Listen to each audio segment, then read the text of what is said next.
When a massive tornado tore through the small town of Glenwood, it left almost nothing in its wake but rubble and heartache.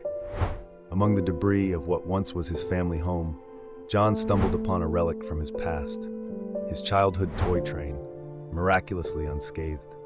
The house was gone, the furniture shattered, but there it was, sitting on the ground as if placed there by some unseen hand. This tiny intact toy was a surreal beacon of hope amidst the destruction, reminding John of simpler times and the enduring power of memories. How did this little train survive nature's fury when everything else was obliterated? Some things are just too strange to be explained.